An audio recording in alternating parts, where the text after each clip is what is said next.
할렐루야. 찬양대의 귀한 찬양, 하나님께서 그 찬양을 통하여서 영광 받으신 줄로 믿습니다. 귀한 찬양의 가사와 같이 갈보리 십자가의 그 사랑과 은혜가 이 시간 예배하시는 여러분들의 심령 가운데 충만하게 임하는 귀한 예배의 시간 되시기를 간절히 기원합니다. 옆에 계신 분들과 한번 인사 나눠보실까요? 잘 오셨습니다. 네. 은혜의 자리, 말씀의 자리에 참 잘 오셨습니다. 오늘 본문이 요한복음 3장 16절 말씀인데요. 아마 이 자리에 계신 분들 가운데 이 말씀을 모르시는 분들은 아마 한 분도 안 계시지 않을까 생각이 되어집니다. 아마도 이 말씀을 달달 외우시는 분들이 훨씬 많으시겠지요. 여러분들이 잘 알고 계시는 것처럼 이 한 절의 말씀, 요한복음 3장 16절의 말씀은요, 이 성경 전체의 핵심과도 같은 그런 말씀입니다. 성경 전체를 통틀어서 키포인트와 같은 어떻게 보면 가장 중요한 말씀이라고도 볼 수 있는 그 말씀이 오늘 본문 요한복음 3장 16절이지요. 그래서 이 16세기의 종교개혁을 일으켰던 마틴 루터도 이 요한복음 3장 16절을 일컬어서 이 한 절의 말씀이 복음서들 중에 복음이다. 이 한 절의 말씀이 작은 복음서나 마찬가지다. 이런 이야기를 했었습니다. 이 시간 우리 함께 이 중요하고도 중요한 이 말씀, 성경 전체의 핵심과도 같은 이 요한복음 3장 16절의 말씀을 천천히 그리고 조금 자세히 들여다보시면서 하나님께서 오늘 저희에게 주시는 그 은혜를 우리가 함께 누릴 수 있게 되기를 소망합니다. 우리가 읽은 이 요한복음 3장 16절 말씀은 이렇게 시작을 합니다. 하나님이 세상을 이처럼 사랑하사. 네, 여기까지 보겠습니다. 하나님이 사랑하셨다라고 합니다. 무엇을요? 세상을 사랑하셨다라고 말씀을 하고 계시죠. 어떻게 보면 하나님께서 온 세상을 향해서 이렇게 말씀을 하시는 것입니다. 얘들아, 내가 너희를 사랑한단다. 이렇게 사랑의 말씀을 하고 계시는 것이에요. 그런데요, 여러분, 이렇게 아무리 큰 사랑의 마음을 갖고 있다고 하더라도 그 마음이 전달되는 것은 쉬운 것이 아닙니다. 사랑의 마음이 전달이 되려면 먼저는 그 사랑하는 그 대상과 의사소통이 되어야 하는데 이 의사소통이라는 것이 먼저 쉬운 일이 아니기 때문인 것이지요. 한 서울 여자가 제주도 남자와 결혼을 했습니다. 저희 집 얘기 아닙니다. 네, 결혼을 했습니다. 그래서 결혼식을 잘 마치고 신혼여행을 다 잘 보내고 난 다음에 시댁에 인사를 드리러 제주도에 내려가서 시부모님께 인사를 드렸지요. 그러니까 시어머님이 그 새 며느리를 보자마자 이렇게 말씀을 하시는 것이에요. 아이고 잘도 속았저게 하시는 거예요. 네. 그 사투리가 묻어나오지 않습니까? 잘도 속았저게 하시는 거예요. 이 며느리가 이 얘기를 듣고 순간 당황했습니다. 네, 무슨 뜻인지는 모르겠는데 본인을 보고 속았다라고 하시는 것이에요. 내가 뭘 속았지를 생각하다가 찜찜한 마음을 갖고 있다가 그날 밤에 심각한 얼굴로 남편에게 얘기했습니다. 당신 나한테 숨기고 있는 게 있냐고. 내가 이게 속아서 한 결혼이면 당신이 나한테 지금 숨기고 있는 게 있으면 빨리 말하라고. 오늘은 내가 용서해 줄 테니까 나한테 지금 얘기 안 한 게 있으면 빨리 얘기하라고. 오늘 어머님이 나보고 속았다라고 하는데 당신이 숨기고 있는 게 뭐냐고 울면서 얘기를 했어요. 그러자 그 자초지정을 들은 남편이 웃으면서 얘기를 하는 거죠. 속았다라는 게 그런 뜻이 아니라고. 제주도 사투리로 속았다라는 거는 굉장히 고생 많았다. 네. 수고했다라는 것이에요. 그러니까 잘도 속았저게 하는 이 어머님의 말씀은 너 속아서 결혼했다 이 말씀이 아니라 너 결혼식 치르고 이렇게 신혼여행 다녀오느라고 큰일 치르느라 얼마나 고생이 많았니? 수고가 많았다 아가야 하시는 어머님의 사랑의 말씀이었던 것이죠. 여러분, 이렇게 같은 한국에 살고 있는데도요, 제주도 사람과 서울 사람의 의사소통이 쉽지가 않습니다. 의사소통이 쉬운 게 아니에요. 여러분, 요즘 저희 집에서도요, 제가 이런 의사소통의 어려움을 가끔씩 경험을 하고는 있습니다. 저희 딸이 이제 올해 중학교 3학년으로 올라갔는데 가끔 얘가 무슨 말을 하는지 제가 못 알아들을 때가 있어요. 아침에 이렇게 열심히 바쁘게 이제 학교 가려고 씻고 준비를 하고 학교 갈 채비를 하는데 중학교 3학년 딸아이가 막 이렇게 중얼거리면서 이렇게 집을 돌아다녀요. 네. 뭐라고 중얼거리냐 하면 집에 가고 싶다 하면서 돌아다니는 거죠. 아니 집에 있잖아요 지금. 네. 집에 있는데 아직 학교 가기도 전인데 집에 가고 싶다 하는 것이에요. 무슨 뜻이에요? 네, 학교 가기 싫다라는 거죠. 네. 네, 집에서 쉬고 싶다라는 것이에요. 학교 가지 않고 학원 가지 않고, 네, 그걸 이제 집에 가고 싶다라는 이야기로 말하는 것이에요. 같은 공간, 같은 집안에 살고 있는데도 아빠와 딸 나이, 사춘기를 겪는 아이와의 의사소통이 쉬운 일이 아닌 것입니다. 그래서 여러분 이렇게 서로 다른 사람들이 의사소통이 되기 위해서는 많은 시간과 노력을 들여야 하는 것이지요. 그런데요, 또 의사소통이 된다라고 해서 생각을 해보면 사랑하는 마음이 또 잘 전달이 되는 것은 또 의사소통 그 이외에 그 이후에 또 문제인 것 같습니다. 같은 상황인데도 남자와 여자가 받아들이는 그 느낌이 다르고요. 서로 다르게 살아온 사람들이 자라온 환경이 다르기 때문에 의사소통이 된다고 하더라도 또 사랑의 마음이 전달되는 것은 또 쉬운 일이 아니지요. 제가 이렇게 주례를 하는 이제 청년들 그리고 이제 아름답게 믿음 안에서 교제를 하는 청년들에게 추천을 해주고 있는 책이 한 가지 있는데요. 5가지 사랑의 언어라는 그런 책이 있습니다. 여러분이 5가지 사랑의 언어에서는요, 내가 사랑을 느끼는 방법이 아니라 상대방이 사랑을 느끼는 방법으로 사랑을 표현을 해야 사랑이 잘 전달된다, 이런 얘기를 하고 있어요.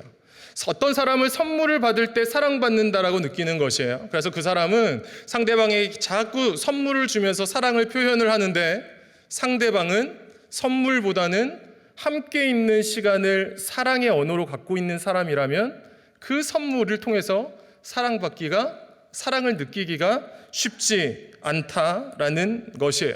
그러니까 내가 사랑을 잘 전달하기 위해서는 내 사랑의 언어, 내가 사랑을 느끼는 방법이 아니라 상대방이 사랑을 느낄 수 있는 방법으로 사랑을 표현해야 한다, 이 말씀을 하고 있습니다. 그런데 생각을 해보니까요, 하나님께서도 그런 방법을 우리에게 쓰시는 것 같습니다.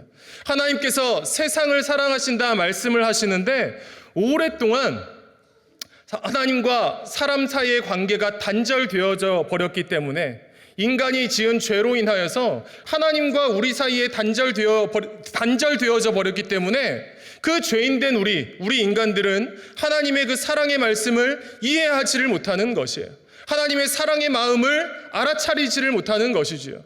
그래서 하나님께서는 오랜 시간 하나님의 사람들을 이 땅 가운데 보내십니다.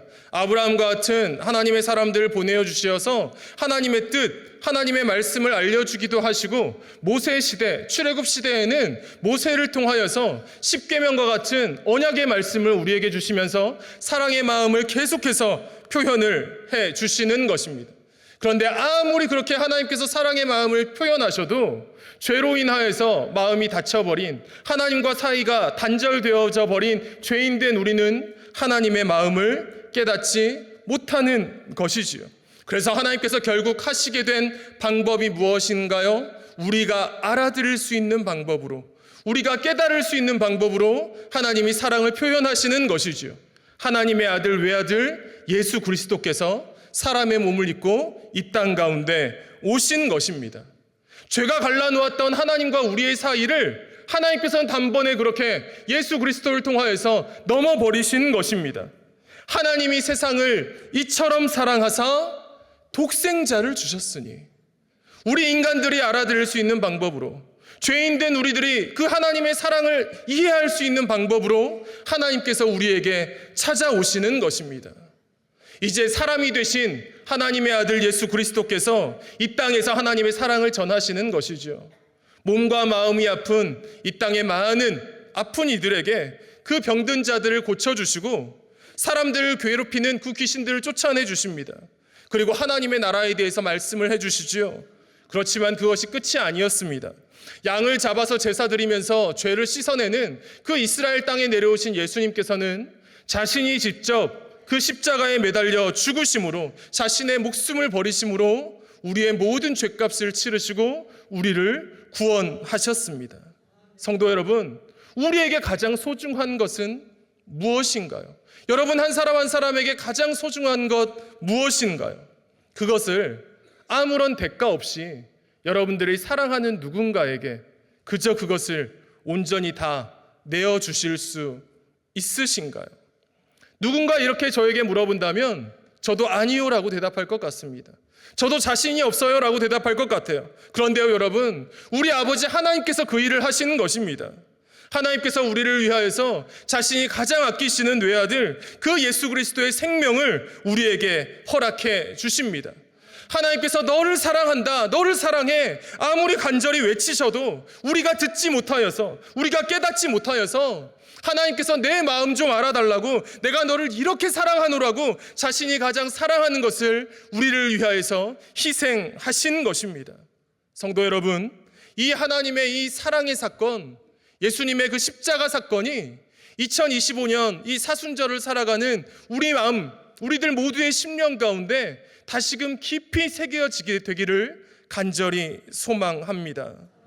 예수님의 이 십자가 사건이 나와 상관없는 이야기가 아니라, 그냥 이 성경책 속에만 있는, 책 속에 있는 이야기가 아니라, 그리고 너무 오랫동안, 수십 년 동안 너무 자주 듣고 오랫동안 반복이 되어서 나에게는 이제 그냥 익숙해져 버린 그런 이야기가 아니라, 그 예수님의 십자가 사건이 바로 오늘 나를 위한 것임이 다시 한번 느껴지고, 다시 한번 그 십자가의 감격이 회복되어지기를 간절히 소망하는 것입니다.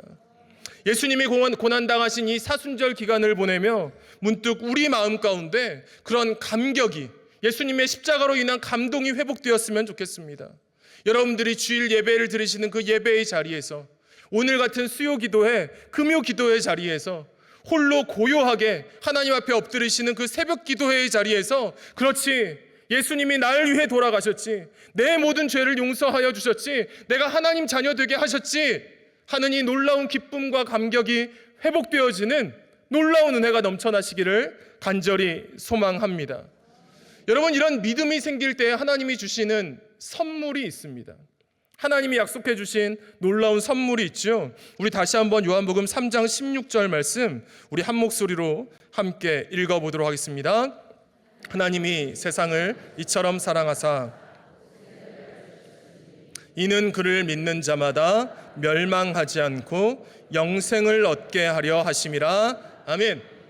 그렇다면 여러분, 하나님이 주시는 선물은 영생이라고 말씀하시는데, 영생은 무엇입니까? 말 그대로 영원한 생명이지요. 우리가 이 땅에서의 삶을 살아가다가 이 땅에서의 삶을 다 마치고 이제 가게 되는 하나님 나라, 천국, 그곳에서 누리게 될, 하나님 품 안에서 누리게 될 영원한 생명, 영원한 안식, 천국에서 누리게 될 영원한 삶, 이것이 영생일 것입니다. 죄의 결과는 사망이라 말씀하신 하나님께서 우리를 그 멸망의 자리, 죄의 결과 심판의 자리에 내버려 두시는 것이 아니라 예수 그리스도를 믿는 이들에게 영원한 생명이라는 그 놀라운 선물을 우리에게 허락하여 주신 줄로 믿습니다. 그런데요, 여러분이 요한복음의 말씀을 찬찬히 쭉 읽어보면 이 영생이라는 이것은요, 이 영생은 단순히 우리가 이 땅의 삶을 살아가다가 죽어서 가는 천국만을 말씀하는 것이 아니라는 것을 우리가 알게 됩니다. 우리 요한복음 17장 3절 말씀 우리 앞에 화면을 보면서 함께 읽어보시겠습니다. 영생은 곧 유일하신 참 하나님과 그가 보내신 자 예수 그리스도를 아는 것이니이다. 아멘. 여러분, 이 말씀은 예수님께서 십자가 죽음을 앞두시고 하셨던 그 긴 대제사장적 기도의 한 부분인데요, 여기서 예수님께서 기도하시면서 그렇게 말씀을 하세요. 영생은 유일하신 참 하나님과 그가 보내신 자 예수 그리스도를 아는 것. 무엇이 영생이라고요? 하나님과 예수님을 아는 것이 영생이래요. 그럼 여러분들은 다 그렇게 말씀하시겠죠. 네, 목사님, 저는 하나님, 예수님 알아요.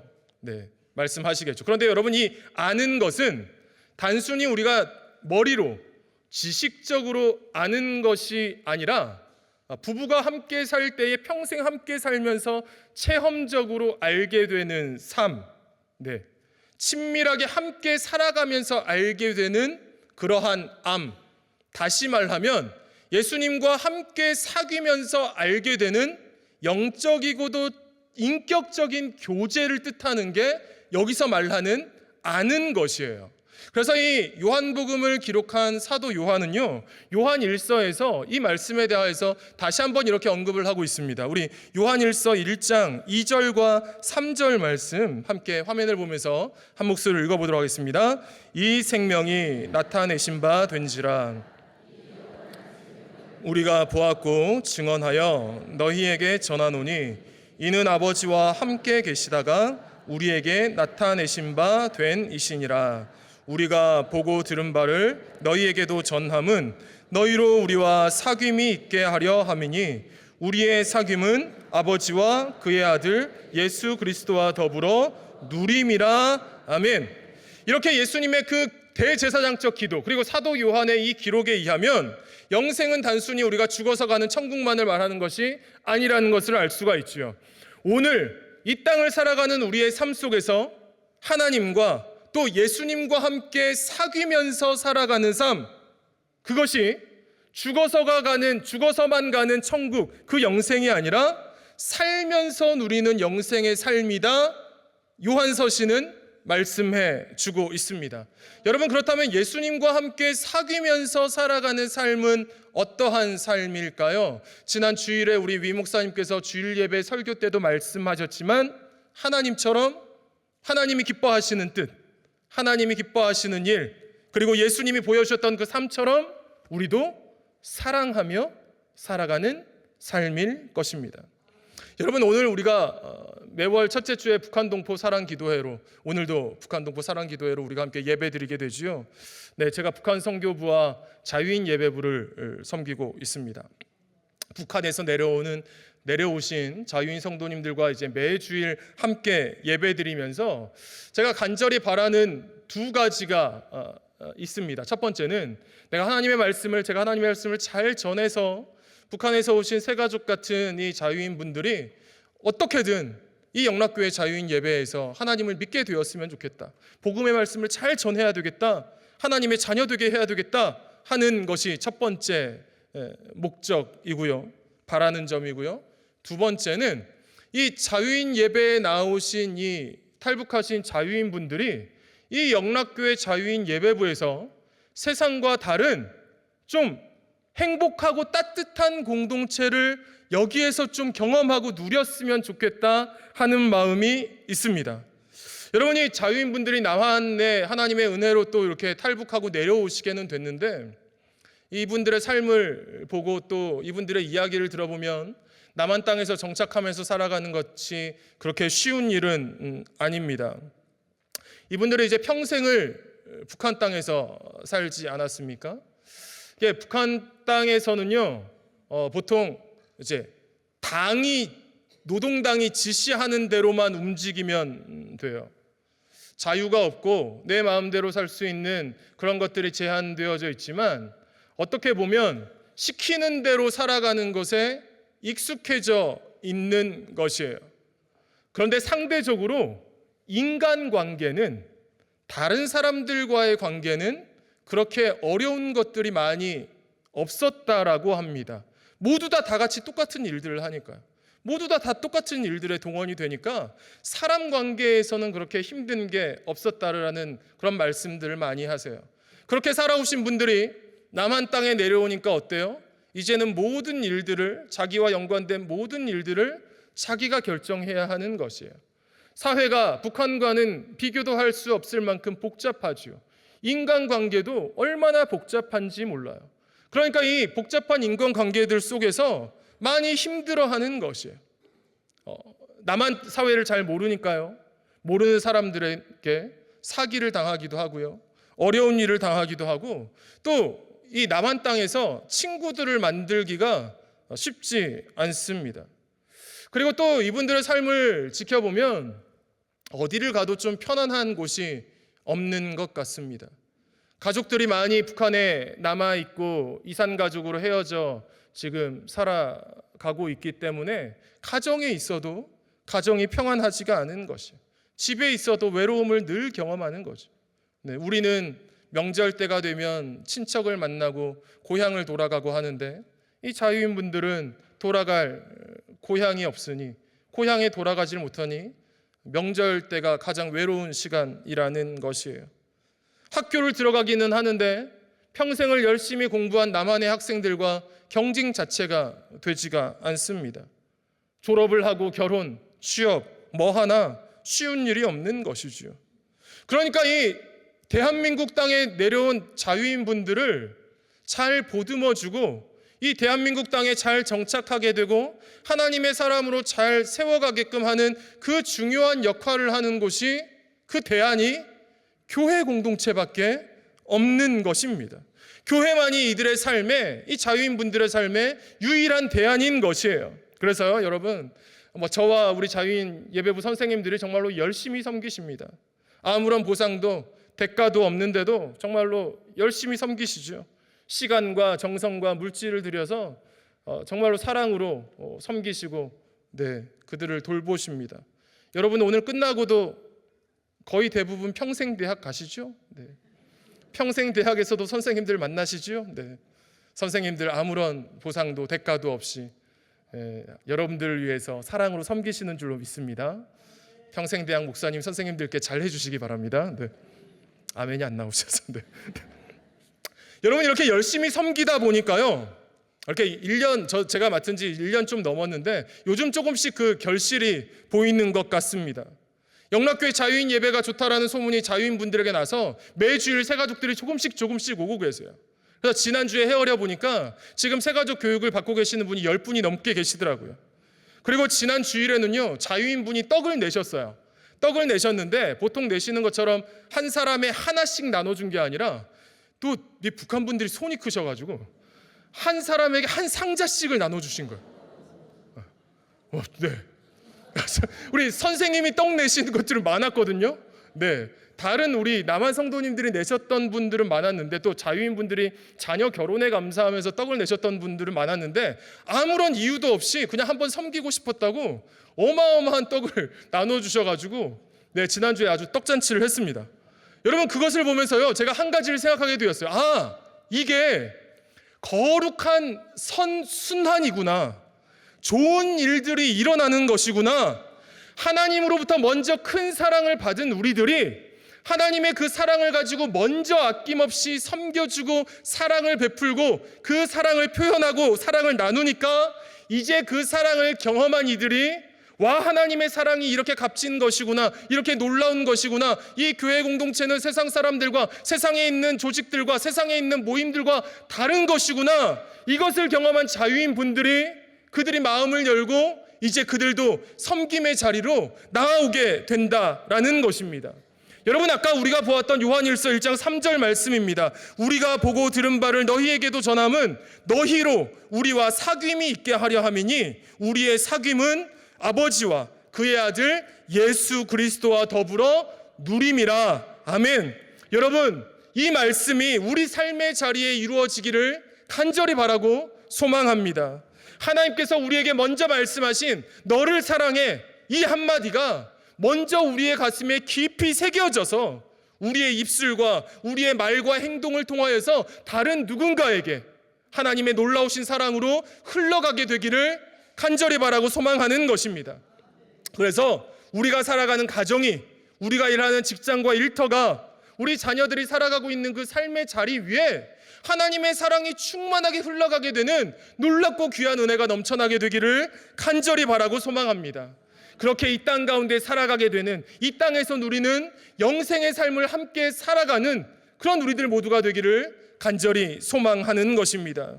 그리고 여러분, 우리가 예수님을 믿을 때 하나님께서 우리에게 주시는 첫 번째 선물이 무엇이라고요? 영생의 선물. 다 잊어버리신 것 같은 눈빛을 하고 계시는데, 첫 번째 선물, 영생의 선물이다. 영생의 선물은 죽어서만 가는 천국이 아니라 예수님처럼 사랑하며 섬기는 삶, 영생의 삶이다 말씀드렸습니다. 두 번째 선물이 또 있어요. 자, 우리 요한복음 1장 12절 말씀 함께 읽어보도록 하겠습니다. 영접하는 자, 믿는 자들에게는 하나님의 자녀가 되는 권세를 주셨으니. 아멘. 무엇인가요? 예수 그리스도의 이름을 믿고 예수 그리스도를 나의 구주로 영접하고 믿는 이들에게는 어떤 선물을 주신다고요? 하나님의 자녀가 되는 권세. 여러분, 이것도 하나님의 자녀가 되는 권세는 아까 말씀드린 것처럼 죽을 수밖에 없는 우리를 구원하여 주시고 멸망의 자리가 아니라 이제는 하나님의 자녀의 위치로 올려주시는, 신분이 달라지게 하시는, 우리를 거듭나게 하시는 하나님의 놀라운 구원의 은총, 구원의 선물인 것이지요. 그런데요, 또 다른 권세가 또 하나 있는 것 같습니다. 자녀됨으로 우리가 누리는 많은 은혜가 있지만 이 시간에는 한 가지만을 말씀을 드리면, 우리가 아버지 되신 하나님께 무언가를 구할 수 있는 자녀가 된다라는 것이에요.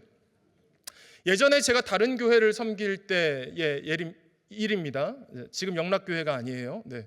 그때 당시에 이제 그 교회 담임 목사님을 이제 모시고 좀 멀리 신방을 다녀왔던 적이 있습니다. 신방을 마치고 돌아오니까 거의 저녁 때가 되더라고요. 그래서 다른 지방을 갔다가 톨게이트를 지나서 이제 다시 집으로 돌아오던 때였는데, 아마 그 시간은 저녁 한 6시, 7시쯤 된 그런 시간이었던 것으로 기억을 합니다.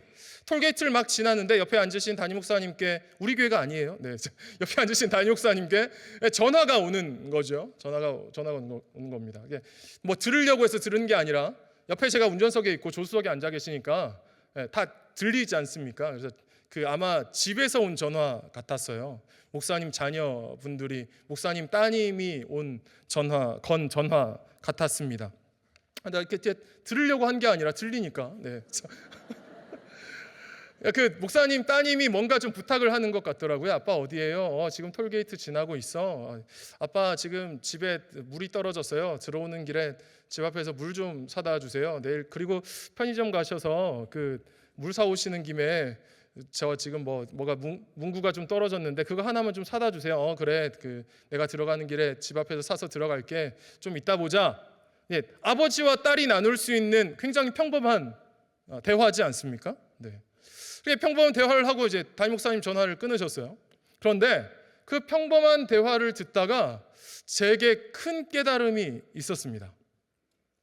어떤 깨달음이었냐 하면, 여러분, 그 교회에 있는 수많은 성도들, 그 교회에 있는 수많은 사람들 가운데 누가 담임 목사님에게 그렇게 부탁을 할 수가 있을까요? 목사님, 집에 가시다가 편의점 앞에 들르셔서 물 2병 사다 주시고요. 샤프심이 떨어졌어요. 샤프심 좀 사다 주세요. 누가 그렇게 요청을 할 수 있을까요? 아무도 못해요. 네, 아무도 못하죠. 네, 어떻게 감히 담임 목사님께 그런 요청을 하나요? 그런데 누구는 할 수 있어요? 목사님 따님은 할 수 있는 거예요. 그 대화를 옆에서 제가 듣다가 그런 깨달음이 있었습니다.